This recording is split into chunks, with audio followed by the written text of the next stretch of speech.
let this be over. I must have shared this story with some of you before, and you would have heard me say it, that I prayed a prayer when I was a teenager. I saw a lady, I still remember the name, I just can't mention the name. If I mention the name, you will know the child of whom that person is. They are an elite family of our time. And she put on a shirt that was showing her innerwear, what should have been her underwear. And I said, God, hey, by the time these words, they start dressing naked, Lord, let me be dead. My dear people, I'm not sure that it lasted 5 years before things changed. I went back to God and thanked him for not answering my prayer. Because what is nakedness? This day you just walk on the road and it is free for all. What is your higher perspective for choosing to be a believer?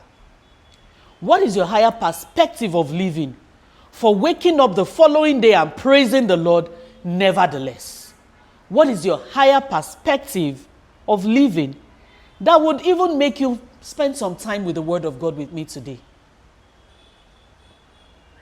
If you do not have a vantage point, this matter does not only concern, it doesn't concern this matter that we are talking about. You know, I said it, I have already defined what vantage point is, the higher perspective to live in, all right? If you don't have one, you are a person of particular concern. Yes, I'm using a governmental term because this has to do with a position. A person of particular concern is one that watches while, tolerating, being freely, blatantly, outrageously violated.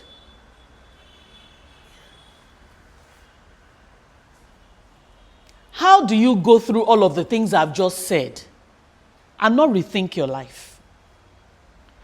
How do you see so much degeneration in culture, society, relationships, and you are not concerned?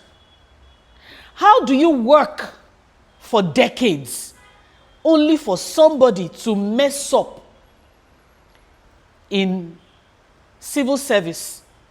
They just changed one document and the wrong government is put in position. End of your life. How do you sit down and say it's none of your concern?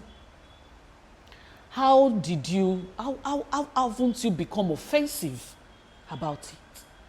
How have you been able to consistently live in the same way that your great-grandfather had been living, continue the same pattern, and you are never bothered? That's the person I'm describing to you. Because a person of particular concern, if you don't have any advantage with this kind of world setting that we are in, my brother, you be PPCO, person of particular concern. Let me tell you something. I'm not here to condemn you. I'm here to tell you that we all were. Genesis chapter 3. Somebody decided to rewrite the story for us.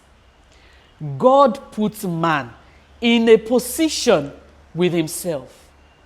The Bible recorded that God came into the garden. I was looking around. It was time for the evening stroll when he would be chatting with Adam and both of them would be rubbing minds. But guess what? Adam don't change story. Eve took a decision. Adam appropriated it. Now so all of us become PPC. But the story didn't end there. God provided a vantage, an advantage, whatever you want to call it now, higher perspective, provided it through John 3:17. I think we should read that.